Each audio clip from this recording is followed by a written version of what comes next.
Hey, welcome to Musings with Shinnell, the podcast where we endeavor to know better, be better, and do better by examining our lives and the ways in which we navigate the spaces where we find ourselves. I'm your host, Shinnell, and welcome to another episode. So I think it's looking like we're going to be doing episodes every 2 weeks. I'm not committing to that, but just based on the flow and what's been making sense, that's kind of the way it looks. Why not weekly? Why not daily? Well, the truth is, it's not necessarily due to lack of content or anything like that. I muse daily. I journal a lot. I'm always recording or thinking through thoughts and feelings. I write for my own peace of mind. But, I kind of have an entire life as well. There's work and the kids and managing all of our schedules. So sometimes I would outline podcast episodes like this one that I'm going to share today. And it just sits there for a week or 2 weeks until I can actually prioritize and find the time to record it and then edit it and all that good stuff. In case you haven't realized or haven't had to think about it really, because why would you? I do all the things related to the podcast on my own. I create, I produce, all the things. And I really do enjoy doing all of it, but you can't exactly record a podcast with kids in the background, so I get it done where and when I can. And, for like those of you who know, but there's a week or two at the end of summer where camp for the kids comes to an end and school is not yet open. And so they're just there. And that's kind of what's happening right now. They're actually sleeping right now. So here we are. But anyway, I like the 2-week frequency for new episodes, so we'll see how this continues to go, but I feel like that's a decent pace.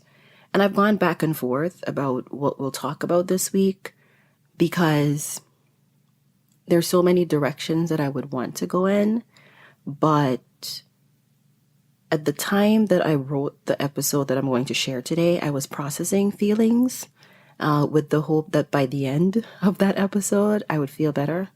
I think I actually did feel better at the end of writing out the episode, but life changes so much.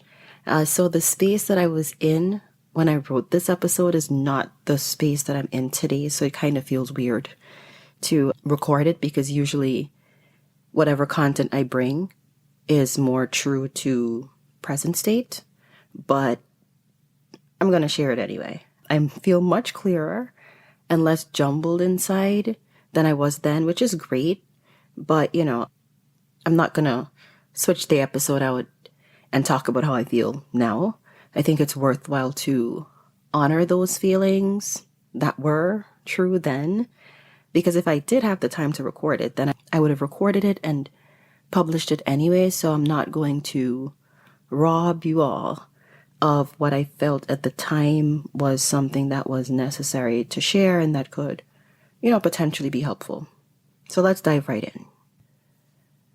Have you guys ever just felt stuck?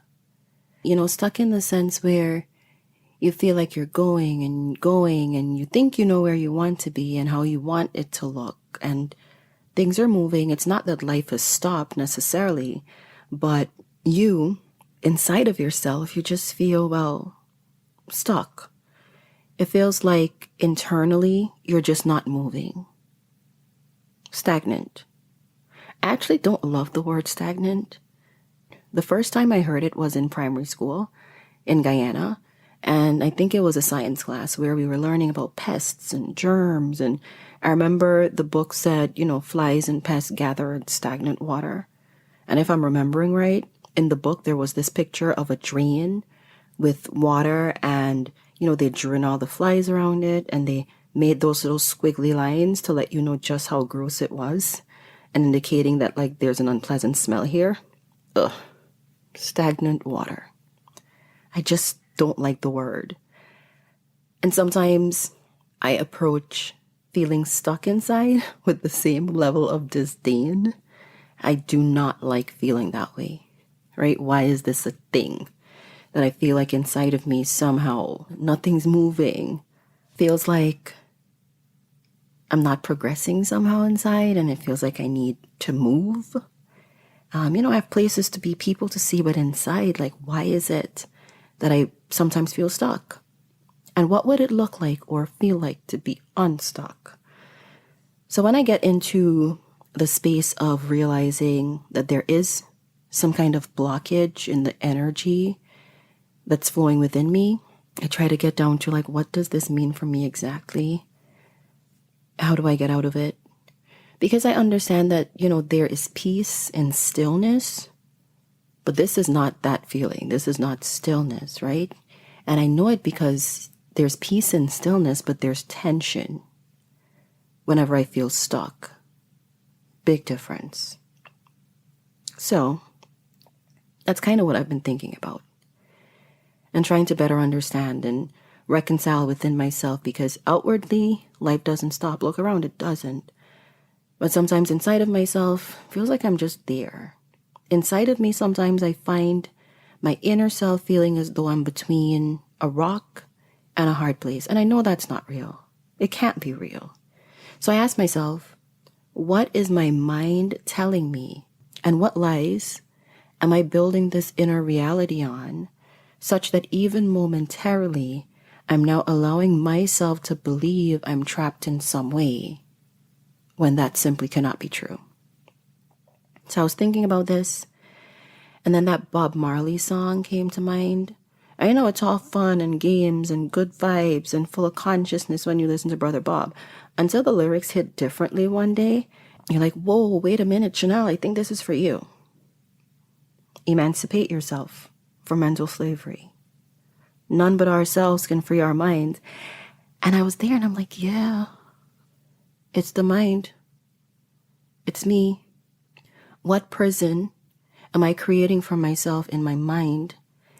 And how is it that I'm creating it so seamlessly that I don't even realize that I've done it or that I'm doing it until I feel the impact of it? The tightness in my chest, the feeling of being trapped.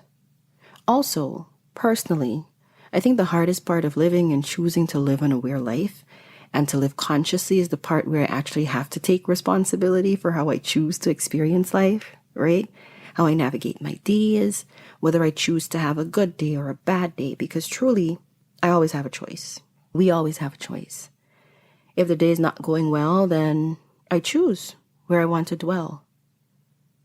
And it's not as much fun being miserable when you realize that you're the person that's choosing the misery or you have a part to play. And I think in feeling stuck as well, before I might just say, today's a sad day. I feel stuck and wallow in that. But now I have to take ownership of how I feel. And I do have a sense of responsibility to myself to feel better. Not that I'm not honoring feelings, but I feel obligated to understand what's going on in me. And I don't want to feel stuck or crappy. So I have a responsibility to raise that vibration. And I think I've said this before, but sometimes things are more fun when you don't have to be responsible for like how you feel, and you can just be in the business of like pointing your finger at other people. I used to be in that business. Not so much anymore, but from time to time, I still like to get a good point in or two, remember what it feels like. And then when it happens, it's actually not that satisfying, because now I know what I didn't know then, which was that when you have things going on inside of you, it might be easy to point a finger at someone else, but we're all mirrors. And what you get from someone is a reflection of something in your life or some part of you that you may need to look into. And so pointing fingers becomes this whole thing that I don't want to deal with, because for me to point at you, I actually have to examine me. And honestly, I don't have the time for like the extra examination. I'm doing enough. So yes, I point less fingers at people because more fingers point back at me at the same time. And this is a tangent. I know I like tangents sometimes, but this doesn't necessarily mean that I somehow let everyone off the hook, or I don't have boundaries or hold people accountable, or that I don't get annoyed or any of those things, because I absolutely do. But it just means that most times I realize that there are things that I'm still working on because, the whole I'm a human being, not perfect bit. And so, like, who are me to judge anyone, right? When I'm still getting closer to the truth of myself and everybody's on their journey. So I don't have the time. Is being the bigger person exhausting? Sometimes. Yes. But I'm finding that the more you exercise your calm muscle, your peace muscle, your patience muscle, it gets easier and easier because what are you going to do? You got to let stuff go. So I try to focus on what I'm feeling inside and how to solve for that and which part of it I am responsible for. Which brings us back to Brother Bob and the whole mental slavery and freeing our minds thing. Nobody can free your mind for you. Nobody can remove that feeling of being stuck or trapped because the feeling is the result of some kind of mental construct that we have, that we've created internally and now have to deal with it, right? So obviously profound lyrics, but we have to do more than to sing it. We have to internalize it and really understand the power that is. And when you think about what it means to feel stuck, like what's going on inside of you, I kind of have a sense of what goes on inside of me, how it feels. It makes me think of this, actually. No one can serve two masters, for either he will hate the one and love the other, or he will be devoted to the one and despise the other. There's something to that. There's something that rings true about that when it comes to what's happening inside of me when I'm feeling stuck. When I'm in that space internally, I just feel like I am in a state of stress, a state of dis-ease. The feeling of being stuck, again, is not just a matter of having to sit in one place internally with nothing happening, but it feels like when I'm stuck, it's just internally I cannot move. It's almost like that feeling comes when I have two minds, or actually I'm trying to serve two masters or two principles or two perspectives about something that are contradictory. The stuck feeling comes from internally going back and forth between the two perspectives, where I am in the middle. The energetic movement of me going to one and going to the other keeps both of them moving further and further away from each other. Think of a rope. On one end is thought process A, or perspective A, and on the other end is the thought process or perspective that's counter to that, right? And both ends are just going in their own direction, opposites. The more energy I put in A, the more the rope gets pulled in that direction, like a tug of war. The more energy and thoughts I put in B, the more the rope is pulled in the next direction. But in the middle of that tug of war, like I'm still the person standing in the center. And I'm holding it all together internally until one day the tension just becomes too much. The rope becomes taut. There's pressure, there's strain, there's tightness, and then I feel stuck inside because literally I do not know where to go. There is nowhere to go with the conflict of the different perspectives. The pressure becomes too much. There's absolutely no give in the rope, and it's all because I cannot serve two or more masters, and I cannot be double-minded about the things in my life and the decisions that I need to make. I'm realizing that the tightness and the feeling of being stuck truly comes from conflict within me. Why? Well, you don't feel stuck when you're at peace. You don't feel stuck when you're clear. You don't feel stuck when you know that you know. You don't feel stuck if you're trusting God or whoever/whatever you trust. I trust God. You don't feel stuck when you surrender. You don't feel stuck when you live and let live. You don't feel stuck when you lead with love. You don't feel stuck when you lead with forgiveness. You don't feel stuck when you simply choose to let things go. Now, sometimes it doesn't feel so simple to choose to let things go, I know, but I'm saying you don't feel stuck when you do that. You don't feel stuck when you stay in the present moment and focus on what is. You don't feel stuck when you Prioritize your own joy and fulfillment and know that you deserve to be happy. Right? It's not selfish to take care of your inner and physical well-being. You won't feel stuck doing any of those things. No, none of the genuinely good things in life that are for our highest good can ever give us that feeling of being stuck. So this conflict that results in this stuck feeling inside, what causes it? What has you confusing yourself inside for no reason? I'd like you to think about the masters that you were serving internally and where your inner tension comes from. Are you serving perceived public opinions, or are you serving the authenticity of you? Are you serving and chasing money, or are you focusing on abundance within first? Are you on one end of the rope trying to serve the needs of other people so that they can love you? And then on the other side, are you sometimes remembering, maybe I should honor that I am love, and that the closer I get to functioning from that as my natural state, the more people and relationships in my life will either align or fall off, right? Are you chasing love, or are you being love? What's causing tension within you? How many ropes are you in the middle of? Just bearing the strain and feeling trapped and going back and forth without any movement, without any decision. For me, I feel stuck when I'm doing too much, trying to be too much, trying to control too much, trying to go against what I know deep down inside I should be doing. You know, when I get into a space of feeling like I need to reason with myself, then I know I'm overthinking it. And I'm going to get deeper into being stuck. Because, like, what am I trying to convince myself about? Truth, I found, is only a hard pill to swallow when denial has become your friend. Because when I'm stuck, I'm legit there like, now what lie am I trying to feed myself today? And why am I trying to defend that lie within me, causing tension, when the lie actually hasn't served me and it's not serving me now, surely, because I'm feeling stuck?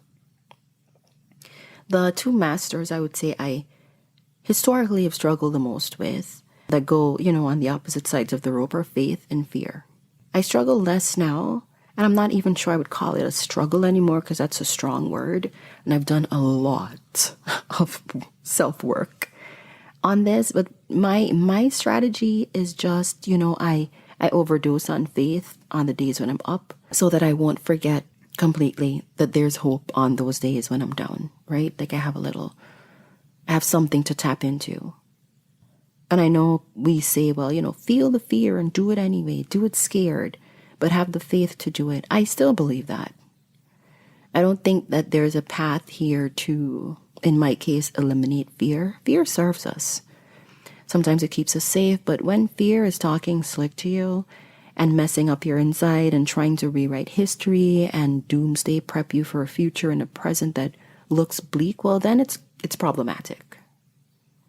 Because then when you are truly trying to lean into joy and peace and a renewed perspective and focus on all the good things in your life, then fear, wants to show up hitting below the belt and making you doubt and second guess and worry. And then you go back and forth and back and forth and back and forth until finally you're so conflicted that you cannot move and you're stuck, right? And so that's the fear that we do not want, that cripples us when we know that it's not true. So what happens now? What happens next? Well, for anyone that truly knows me, you'll know that I have a toolbox of things and techniques and mindsets and strategies and literature to help me and to help us feel better inside.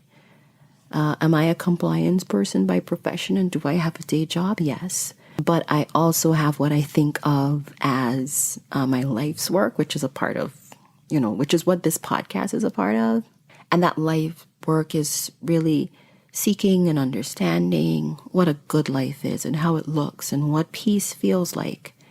And I will read every book I'm drawn to. I will listen to every speaker whose message resonates with me. I'll talk to anyone on the street that I'm moved to speak to. Like, I will consume information however it comes, and I will listen to people and their stories, and I will find the things that ring true for me. I'll look for the consistency.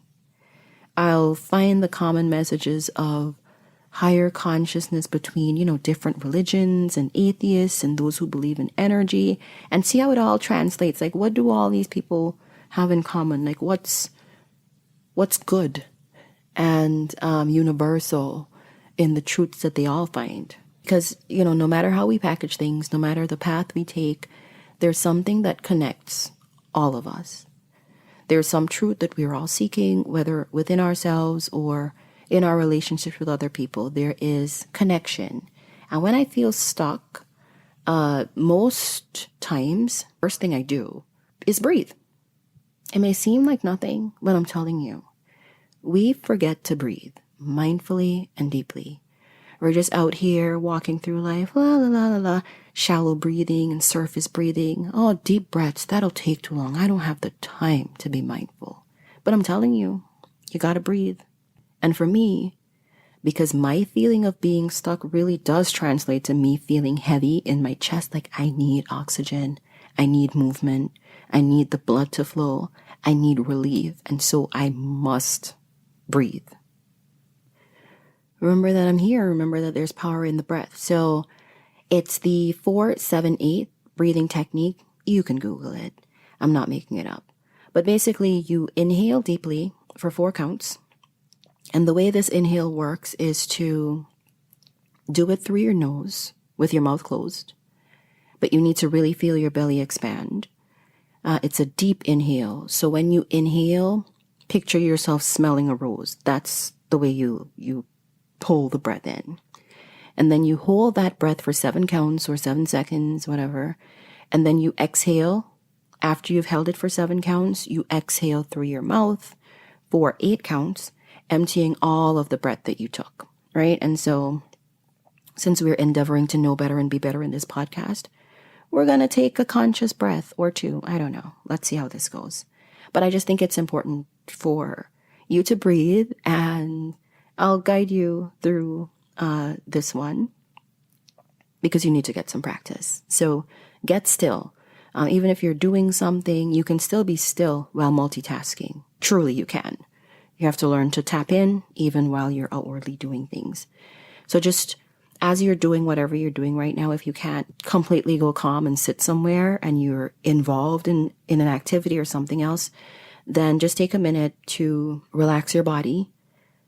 As you're doing everything or nothing, relax your body. Scan your body and relax your shoulders. Relax your limbs. Relax the muscles in your face. Relax your mouth. Relax your neck. Give yourself a sense of ease. Relax your toes. Loosen up. Scan your body and loosen up wherever there's tension. Right? So now let's do the breath. If you're standing, you're good. If you're sitting, make sure your back is straight. And inhale through your nose for 4 counts as if you're smelling a rose. So inhale.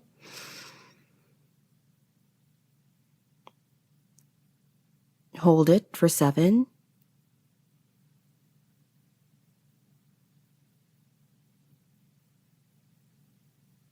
And now exhale for 8.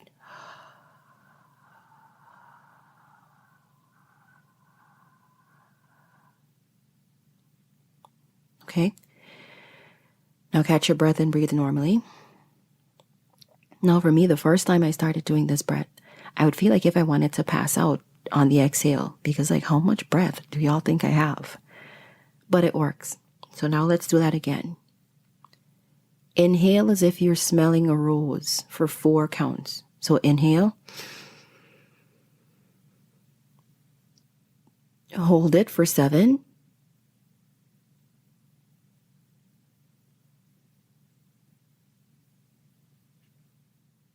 And exhale through your mouth for 8 counts.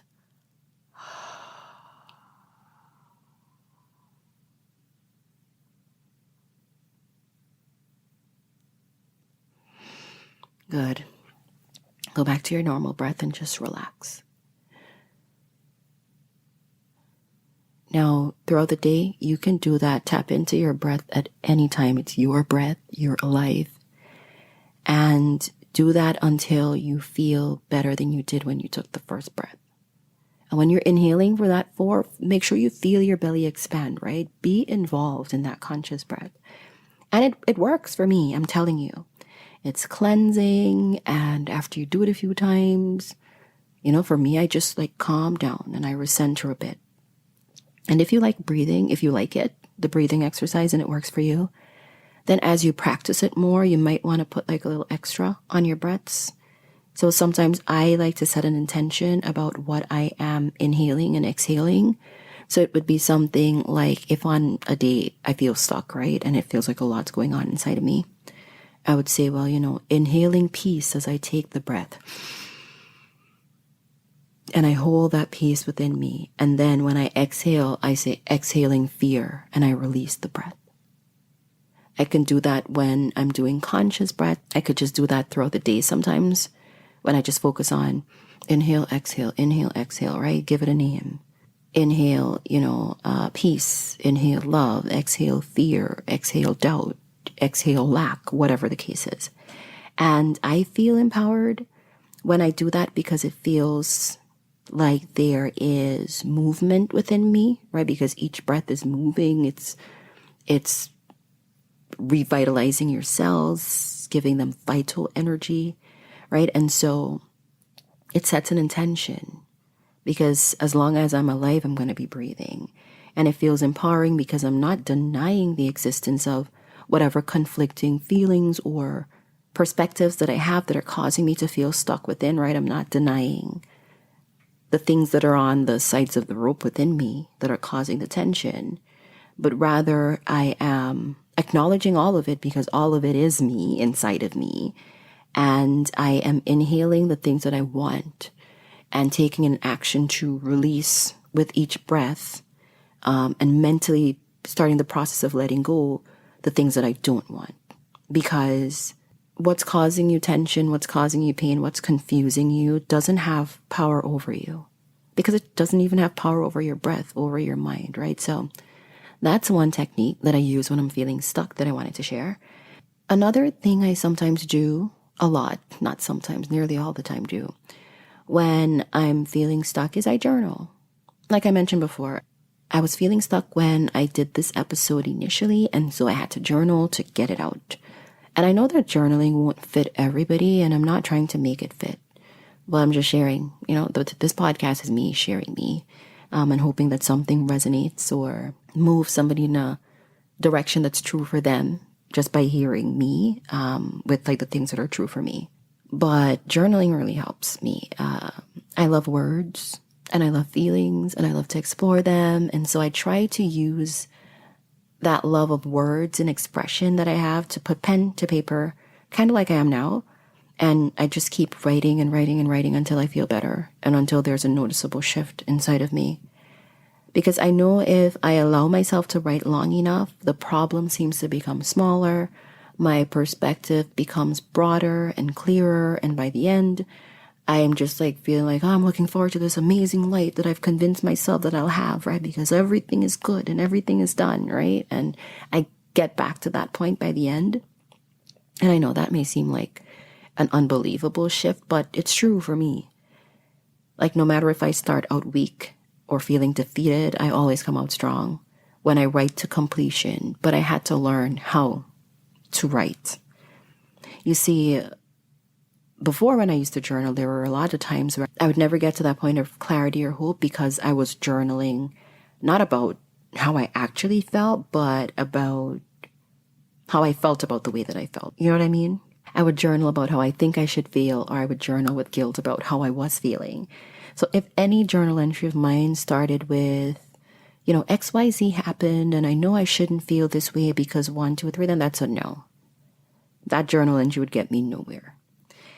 The reason why it would always be a no is because I was too busy lying to myself and dishonoring my true feelings to get to the bottom of anything. Can you imagine trying to make yourself look good to you when you're you and you know all the facts?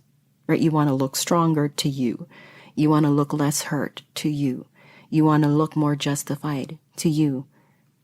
When that wasn't actually the case, right? It was just, I wasted so much pen and paper on journal entries, trying to act like I understood what was going on, trying to act like I had it all together, trying to act like I wasn't hurt when I was, trying to be strong to me.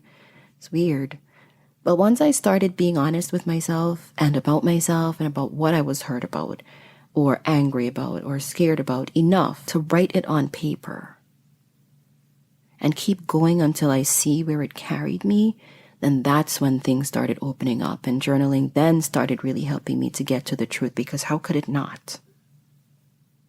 So I don't know what your equivalent of journaling would be, but truly, I think what I'm saying here is you need a way to connect to the truth of you and your feelings when you're stuck so that you can honestly, objectively move through it. Maybe you just need to record yourself voice memos or something talking about your feelings, or it's therapy or some kind of support group. I don't know, but you got to get it out. You have to tell the truth. You have to get in there and stop sugarcoating your life and your feelings for yourself. Are you trying to impress you? How does that work? You have to give voice to what is inside of you so that you can address it and move on. Some of the inner conflict that you are experiencing that has you feeling stuck has to do with things that you just continue to deny, so they're stuck in there. Get those things out from inside of you. Speak the truth to yourself or to other people or whatever you have to do to let go of it. Be honest about the way you feel. Whatever it is, bring it out into the open for yourself and to yourself. Bringing it out into the open for yourself and to yourself doesn't give it power. It helps you to take your power back, because then you can understand exactly what you're working towards and what you're working with. Address the things so you can heal the things. If you're in a rough spot, then be honest with yourself. If you're scared, say so. Say it. Say, I feel terrified. I feel afraid. I don't know if I have all of the answers or any of the answers, right? Life seems to build me up over here and throw me to the ground over there. I'm confused about how both things can be true. I am tired. I'm not convinced that I know what to do. If life is bringing you to your knees, be honest about it and take inventory. There is a lesson in what you're going through, but you won't get to it and you won't understand it, and things won't improve by you denying what's happening. Your thoughts, your patterns, your trends, your traits. Pay attention to you. If you cannot be honest with yourself, how do you expect others to be honest with you? And if you're so comfortable lying to yourself, then are you just out here lying to people too? Yikes. So anyway, breathing and journaling kind of work for me. But also truly another thing that works well when I feel stuck is just being intentional about doing things that make me happy or light, that I know will make me smile. And all this is tricky because when you're in a funk, you're actively choosing to be in the dark sometimes, literally and figuratively. And I've been there, and I just don't want to do anything that looks like happy. But I'm telling you, seek the joy. Take a bath, take a shower, get clean. It's just this one life. You'll have ups and downs, sure, but every day is a great day to live. So pick a few minutes each day to be intentional about feeling alive for you. Feel the life that's flowing through you. Take a breath. Feel the pulse of your heart like you're here. If it's good food, if it's good people, if it's a good show, if it's exercise, if it's a good laugh, whatever it is, grant yourself permission to give to yourself. Grant yourself permission to be happy, and then just choose it and be it for whatever amount of time you choose. The thing is that we really do just have this one life to live as we know it now. And we have to practice getting clearer and clearer about where we put our focus. We have to get clear about what we choose to dwell on and why. Whatsoever things are true, whatsoever things are honest, whatsoever things are just, whatsoever things are pure, whatsoever things are lovely, whatsoever things are of good report, if there be any virtue, if there be any praise, think on these things. We won't be stuck if we are clear about this type of focus. What in us causes us to stick with the misery of focusing not on the wonderful and true and honest and lovely things, but in focusing on things that do not bring us joy that we actually cannot control? Why do we focus there? Why the torture? Sometimes I would be sitting there with my mind empty, feeling free, and then the moment I realize, wait a minute, I'm not thinking anything, I can actually feel my brain racing to find something that I need to think or worry about. Like, why is that a thing? So I've been paying more attention to that, and I've been working on myself to be like, nope, I'm not going to find something to think about, because before my mind tried to make me panic at the silence of peace, I was actually perfectly fine. I was blank. I was there. I was good. Why would I want to find something to worry about, to bring into this moment? Honestly, like, human beings and the way we do things sometimes just don't make sense to me, myself included. Do we want to be happy or not? How have we survived this long with all of these toxic traits? I don't get it. Do we want peace truly? Or do we feel more at home with problems because dysfunction is what we're used to, and anything that's going too well makes us want to not trust it? Where is all of our trauma coming from? What are these wounds? Who hurt us? My gosh. But yeah, I don't want to live like that. And I don't want you to live like that either. That's why I'm saying all these things. I want us to be free, to remember that we're already free. Every day won't feel the best, but I do know that we have more power than we remember we have to create the reality that we want to live in. And joy is a choice. Honoring yourself is a choice.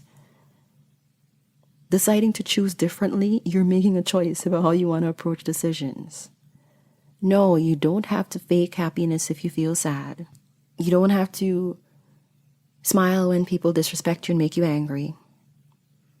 But you do have to know and remember that even with that emotion or any other, you are still in control of you. Only you. And that's what helps me and is helping me to remind myself that every day is a great day to live.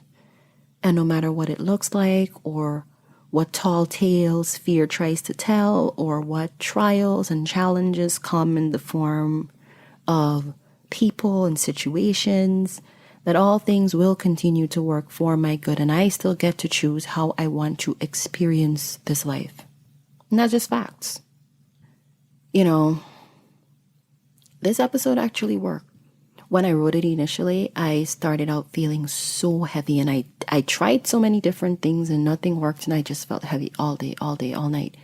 And by the end of writing it out, I felt less stuck than I did when I started writing it. And it just tells me that there's hope.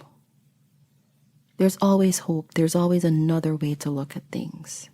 And I hope that something I said really resonated with you, because this was truly amusing. I didn't have a plan when I started writing on, I'll cover, this bullet point and that bullet point. That wasn't really a thing.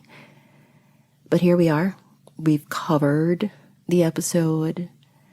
I hope that if you were feeling stuck when you started listening to it, that at least the breath helped. But yes, another week, another chance to take a closer look together at who we are and how we are individually, collectively, all the ways that we be as humans. I am grateful as always for this platform and for you all. Feel free to send me a message still by clicking the link on the episode. You can text me. You can text me, I can see it, but there's no functionality for me to respond, but know that I see it and it helps me. Also rate the podcast if you haven't done that already. It'll cost you $0 or whatever currency is in your country, right? And you don't actually have to write a review to rate it. You just have to leave the stars. Pretty please. I know that you're out there. I know you're listening. I see the numbers. Ratings actually help. And I think they'll help me specifically because, like I said before, there's no social media promotion or anything around this podcast. So if you're listening, give me like a thumbs up or, preferably 5 stars or a comment or something so that we could keep it going. But that also helps it to be promoted in the different podcast apps to different people that might like the same type of content. Spread the word. It's our grassroots podcast effort. But either way, I hope you are doing well. I hope you continue to do well. I hope that you have a fantastic day and week, and that the next time you feel stuck, you figure out what's going on inside of you with help of someone else or with help of like this episode, and just whatever it takes to get you to a place of feeling better. That's what I want for you. You are more powerful than you think. You know what to do more than you give yourself credit for. You know yourself better than anyone else. And you have the power to change your life at any point, change your mind at any point, make a different decision at any point. And you never owe anyone an apology for the things you choose in your life that are in alignment with being a better you. So, off I go. This is the end of this episode. Take care. God bless. And just live your life the way you want to live it, as long as you're not hurting anybody. Until next time. Bye.